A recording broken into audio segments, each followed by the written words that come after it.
And welcome to our 2020 post-NFL Draft Power Ranking Show, the first installment since post-Super Bowl 54, and likely the last one for the foreseeable future until training camp rolls around, with Dan Hanzus, the Zeuser, the man who is the singular force behind these power rankings you read and see on NFL.com, and the ultimate authority on all things predictive analytics. She does it for us here at NFL Network and NFL.com. Cynthia Freeland. Cynthia, we are the two slices of bread, and Dan Hanzus, understandably, Zeuser is the meat of this power ranking sandwich today. Would you like to choose your meat that you'd like to be here, Dan? Yeah, I feel like I'm a piece of salami, ultimately. Okay. All right. Salami's good. That's a higher end meat. Cynthia, I guess that means you get to be the bread. What would you like? What type of bread would you like the two of us to be as we look at the Chiefs here at number one? You know what? I'll go ahead. No, and let's stick on this topic. This is more interesting to me. An artisan roll. The Chiefs are number one because they won Super Bowl 54, Dan. The 49ers are number two because they represented the NFC. You keep it stagnant? Is that based on what you saw in the draft? Or you just feel like they have earned that because they were the last participants? A little bit of that, but I also like what the Niners did so far this offseason. I like their free agency, and I like their draft because, these teams assume the Super Bowl window is going to stay cranked open, and then they sit and watch the team regress. And I think what we saw here is John Lynch filling holes.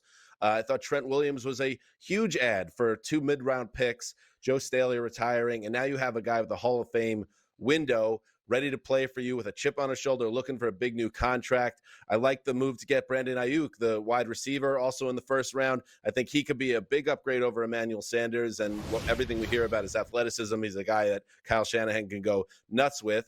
And Javon Kinlaw, he was the first pick by Lynch, and I think he might not become DeForest Buckner, but he plugs that hole. So I think they plugged all their holes, and they have plenty of upside to make another run at this. I think it's interesting to see how they traded with the Colts, obviously, to get that second first-round pick. And then picking Kinlaw fills a need he can develop in that spot. And by the way, they also got the chance to sort of stick it to the Atlanta Falcons, who are rumored to be wanting to trade up for Kinlaw. So they got to see, a little bit of Kyle Shanahan giving it to his old team. A little interesting little nod there. And then also getting your wide receiver in the first round. And by the way, I think we maybe like ciabatta bread, just to put it out there. That's nice. I would say, what do you want to see from a Super Bowl participant or a team that is elite? You're going to have free agent departures. That always happens. And how do you replace those holes? So Joe Staley retires, Trent Williams, Emmanuel Sanders signs as a free agent elsewhere.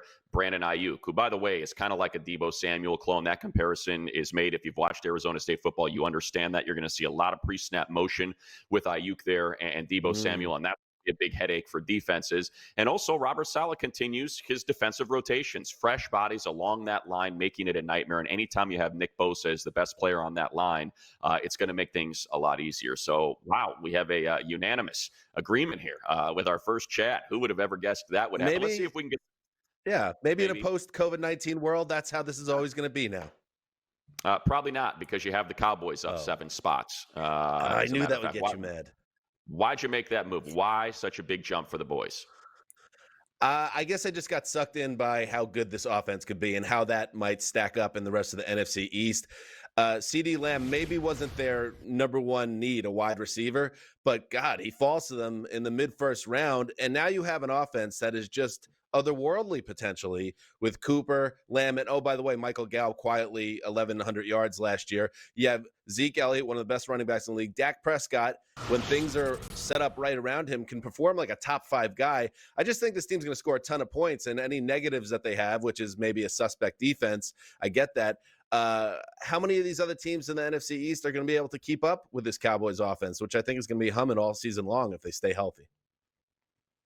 I like what you're saying about the Cowboys in terms of in the NFC East, but if you're talking about winning playoff games, you're going to need some corners. And while they did get a corner in the second round, you need depth at that corner position. And I don't really know where they're going to get that production from. I'm a little worried about their safeties and kind of their defensive backs as a whole. So that's my only pause right there, because the Eagles are still in the division. They're still there. Yeah, I think, look, I like their draft. I think it's one of the best draft classes, and just, we're going to get to that in the next segment. But, CeeDee Lamb is special. The offense is going to be special. You said it with Amari Cooper and Lamb and, of course, Zeke Elliott. But like I don't know what's happening with Dak. Remember, they have not done this long-term extension yet. He's on a franchise tag. He doesn't want to be on a franchise tag. Reportedly, there's a big gap between what he wants and what they're offering. And that means we don't know if he's going to be in training camp. We don't know kind of how that's going to reverberate through the team. So until I kind of get settled there, and again, I agree with you as well, Cynthia, about the issues on the back end. Diggs is a nice corner, and that's tremendous value in the second round, but that's still a rookie corner, and they still lost Byron Jones. So I think there's still enough questions that for me to kind of suggest here's a team that has a shot based on being ranked number 7. I think it's what you had them at number 7. Has a shot at, a championship round berth. So just not quite there yet. I think they'd be a little bit of a leap of faith.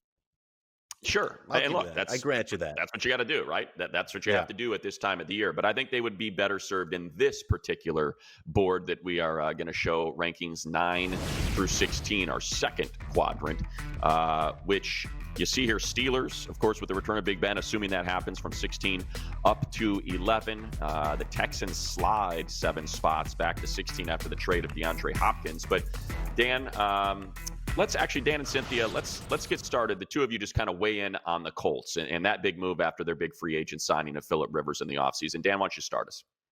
I just love everything about where the Colts are heading right now. I think they and the Titans are the two best teams in this division. And the Michael Pittman Jr. Draft pick was so perfect because Phil Rivers needs another guy other than T.Y. Hilton. Now you have these two players. And what we're hearing about Pittman's college game is that he's a guy that might just lock in with Rivers and become a stud right away. And then you have the running back as well that they brought in, who I believe ran for 2,000 yards 3 seasons in a row almost at Wisconsin. So he's going to give Marlon Mack a little run in that backfield and maybe even become the man back there. Another team that's offense has me very excited. Look, I'm with you on the Colts, and I think it's totally between the Colts and obviously the Titans for this division. I think it's probably the Colts to lose. I was just shocked. I'm kind of still stuck on the fact that you have the Texans as 16. That means they're exactly like the average team. No way. I don't like that at all. So I like where you have the Colts. I don't know about the Texans though. You see the draft class here. You mentioned Michael Pittman and Jonathan Taylor out of Wisconsin. Some fumble issues that I think are a bit disconcerting. That's why Taylor slipped, even with all that production. But a great athlete. Pittman is awesome. I'm not saying he's, I don't think Mike Williams is the right comparison, but just a big receiver that wins a lot of those 50-50 balls while also being a polished route runner. So that's going to be a nice fit. But I think the biggest key for the Colts is, you talked about this post-COVID world. At least Phillip Rivers is a free agent, doesn't have to learn the offense. Nick Sirianni, their OC, was the wide receivers coach in San Diego and LA with Phillip Rivers. And Frank Reich, of course, was his OC back in 2014 when he made a Pro Bowl in San Diego. So there's that familiarity that other free agents are going to have to figure out. Tom Brady with, the Buccaneers, and obviously they'll adapt to make Tom comfortable. But I think that's a key that maybe isn't mentioned enough, that without a lot of time to spend at facilities and getting to know your teammates, at least it's a system that Phillip Rivers knows. And speaking of Tom, let's just shift right to that then, Dan, and the Buccaneers and them moving up for obvious reasons. The disrespect you put on the Bucs will not age well. Let's calm down here. I have them at number 12 DHG, and this is a non-playoff team last year. And Tom Brady, they're a fascinating team. Let's admit it. I mean, Brady and Gronk together. But then I think to myself, well, all right, Tom Brady. I know you think now that he's on a new team that he's going to be, Brett Favre in his first year in Minnesota. But there's also a chance that Tom Brady is just in a decline that's not going to get any better. And in fact, he could get worse and slower. And same thing with Gronk, who is exciting as it is. And I'm sure he's going to be in great shape. Does his body have the ability to hold up over the course of a full season? I don't know about that. So while these are exciting moves, and I like their move to get the left tackle early in the draft, that's smart too. This is a win now team. There's also plenty of reason to have some doubt about the Bucs. I'm not going to put them in the top 10 because they have a 43-year-old quarterback now. Not going to do it. I think it's. Go ahead, Cynthia. Oh, I was going to say, it's not like they're going to need Gronk to play the full complement of snaps anyways. You have Mike Evans. You have people who are already on the team that weren't there before who suddenly get a ton better in this situation. You address the tackle position. You pretty much create the opportunity for Tom Brady to run the exact type of offense that he likes, which is really one where there's short passes mixed in with some strategic deep passes whenever they work out.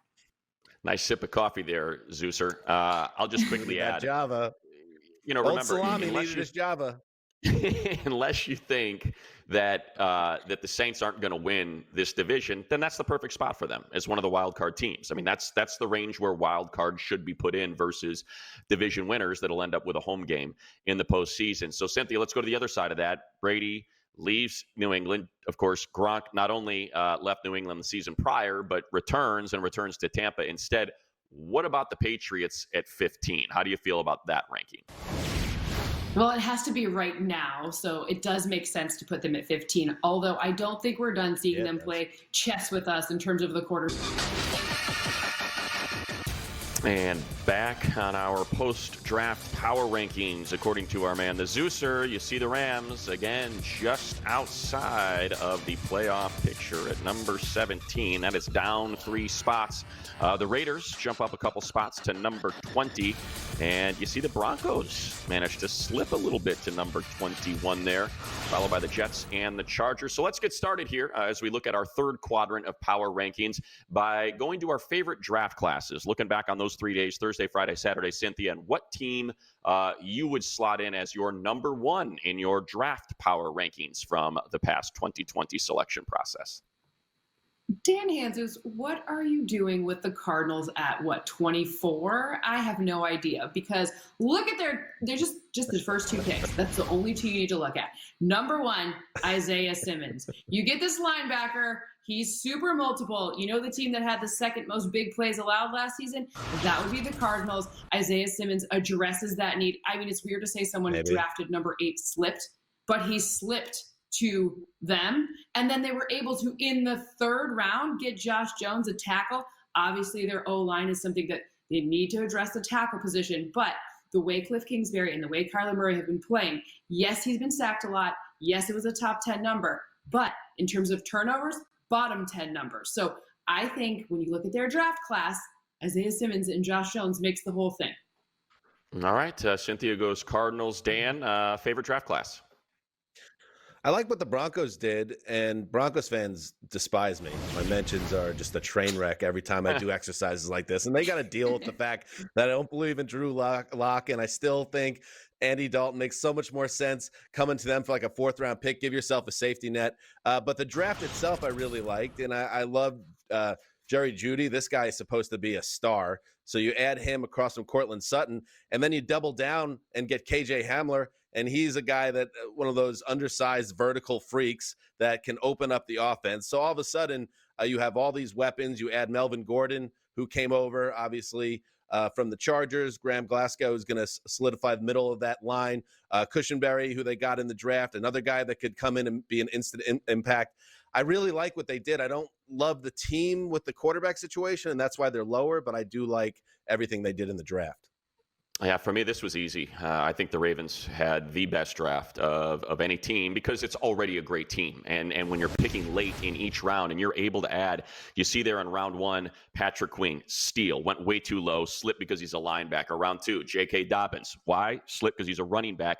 3, Matabuke was one of the freaks, ran a sub 4.7 40 at 298 pounds at the combine. Duvernay is just a track star that plays out of the slot. And you think about like Tyreek Hill and those quick hitters that can end up going for big gains. I mean, the guy caught 106 balls, but let's go Patrick Queen and just start there. And you think about Ravens, and even going into this draft, it's like, why is someone not taking Patrick Queen when everyone has him going to the Ravens, saying it's a perfect Ravens pick? He was one of the inside linebackers of that LSU defense, really the quarterback of that defense. And if you watch his tape, particularly that Alabama game where he's able to bait Tua and do a huge interception in that contest, he plays sideline to sideline. He fills holes. He diagnoses quickly. Just that pick alone is going to have serious impact. You combine him with Harrison, who's just a massive linebacker, another captain out of Ohio State, and those two will be great together. So absolutely love what the Ravens were able to do. The Ravens are so good at this. They are. It's stupid. They're so much better than everybody else. It's annoying. Yeah, it is. Every year, same thing. Run it again. Yeah, run it again. Take the players that the projections suggest they're going to take, and that way you don't have to listen to this every year. All right, here we go. From 25 to 32, and Dan, let's go with the Bengals up from 31 to 27 after landing Joe Burrow number 1 overall.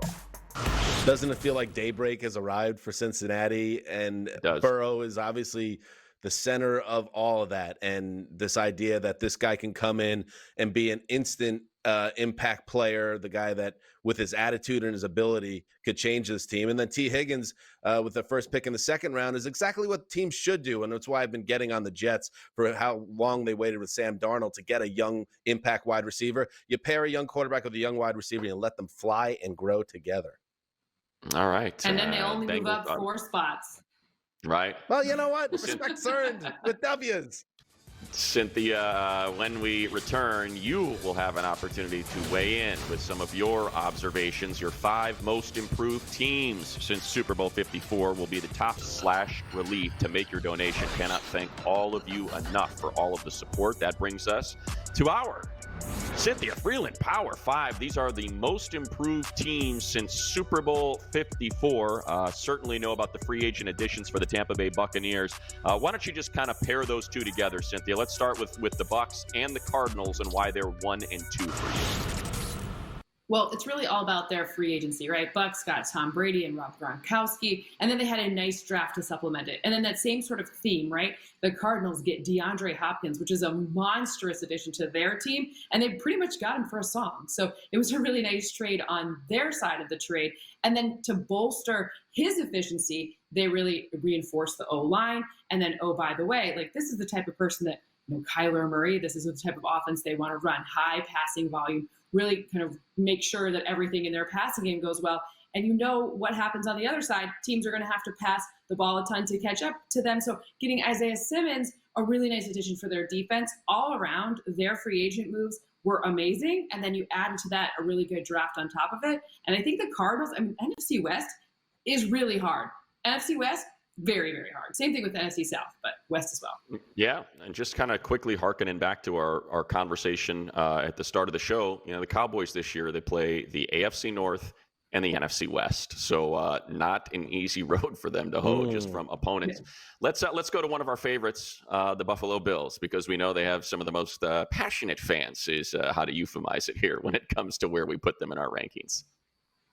Bills Mafia.